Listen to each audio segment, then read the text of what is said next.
Live from Los Angeles, welcome back to Good Morning LaLa Land. Yawar Charlie is in the house, and he is a celebrity realtor, like Bollywood legend. You come from a family of like legacy, by the way.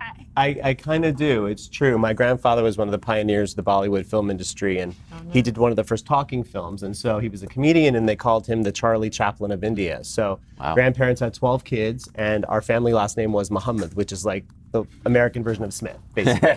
And so on all the birth certificates, the last name is Charlie. And so that's how I got my last name. And both my parents were actors. My brother is on TV in Europe. And so, yeah, it kind of runs in the family. I love it. Came to LA, you fell in love with real estate. I did, in sort of a roundabout kind of way. So I moved here right after grad school. I have a master's in fine arts and theater, and I thought, well, I want to take a break from touring and do something in LA. And it was quite a shock to the system because as an artist, you don't know the business part of things. And so that was an eye-opening situation. And I was struggling as an actor, especially for my type. And I found that it wasn't working in the way I needed to. And so one night after a couple cocktails, I'm not gonna lie, true. My confession moment. This is why I'm not the morning person, obviously. I watched this bubbly blonde woman who was talking about credit scores and investments and things like that, and I got so excited. I thought, I've saved this money from acting. I should do something smart with it, and I bought a house. And I got interested in the process. My realtor wasn't the best, so I did a lot of research on my own, and I found that I had a passion for it.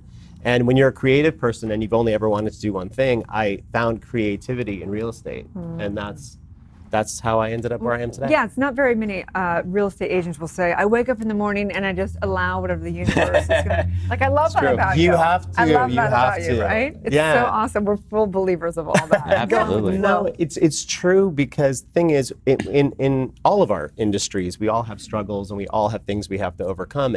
And it's not lost on me that what I do for work is very important in people's lives. Totally. And people don't necessarily think about real estate and the impact that it has on people as spirits. Totally. And for me, I do, because I remember how hard it was to save up the money for my first house and how excited I was when I got my first set of keys. And I carry that enthusiasm to every transaction. I don't care if it's someone's 10th house. I don't care if they happen to be on a TV show where you keep up with them. It doesn't matter. The fact is, when you hand them those keys, it's joy.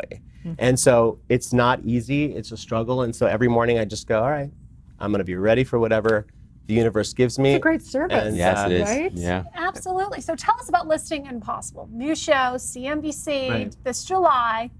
What can we expect? Well, it's really exciting. So I'm part of a team, Aaron Kerman Partners, and we're the luxury division of Compass here in Beverly Hills. And so the premise of the show is that our team goes into homes that have been either sitting on the market, haven't sold, need a zhuzh, sometimes have challenging sellers.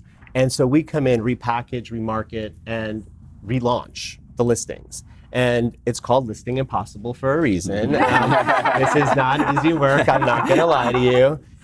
It's not scripted. What you see is exactly what you get. I've got a couple extra gray hairs from season number 1.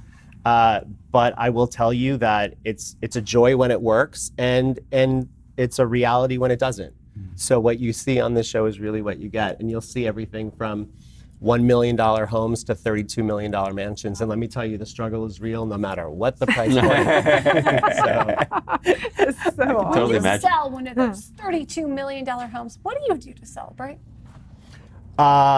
Well, I'm married to a financial planner. So the first thing we do is we carve off a little piece for retirement. We do. But you have to, actually. That's kind of true, especially on an industry where you work for yourself. It's very important. But what I always do is I carve off a little money.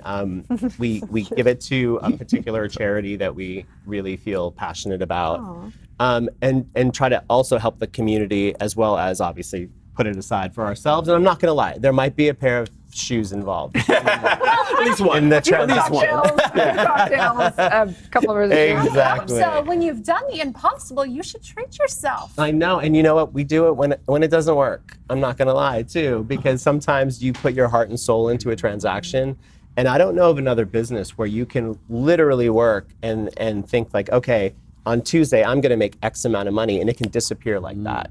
Because it's a contractual environment You're dealing with people, you're dealing with emotions, you're dealing with situations that are well beyond your control sometimes.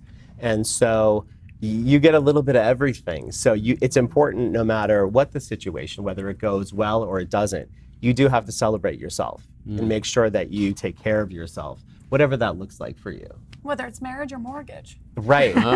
What's that like for you? I can't believe you brought that up. So I did a show called Marriage or Mortgage, and the premise was that there's a realtor and a wedding planner, and we go in and we present to a couple, usually a younger couple who are about to get married, and they have enough money to either put a down payment on their first house or to have their dream wedding. Wow. And so when I was interviewing for it, they're like, okay, well, you'll be perfect because you'll be able to convince them that they definitely have to have the house. And I started to laugh. They're like, why are you laughing? I said, because I was presented with the same decision and we got married. Wow. And they're like, you're kidding. And I said, no, I'm still paying it off. It's totally worth it. The house will come. But to me, it was important. And so I think actually that's kind of how I got the job. Yeah. So, Wow, that's Right. incredible. Yeah. Well, Listening Impossible will be airing again this July. Please, Yawar, tell everyone where they can find, follow, and work with you. So you can find me on Instagram at yawarcharlie.com, Yawar Charlie, or on my website at yawarcharlie.com, Facebook, LinkedIn. But my Instagram's kind of cool because I like to balance it. So you really get to see the real me. Personal, professional, fun, friends, and all of the above. Love it. Thank you so much. Thank you so much. We are Good Morning La La Land, America's first live streaming daily talk show, coming to you live Monday through Friday at 9 a.m. All of today's interviews were available as a podcast on iTunes, and the whole show is streaming on EverTalk TV, available on Apple TV and Roku. That's right. We're waking up the world together. You guys have a great Transformation Tuesday. Please like, share, comment, follow all these extraordinary people, and have a great divine day. It's going to be a Good Morning La La Land.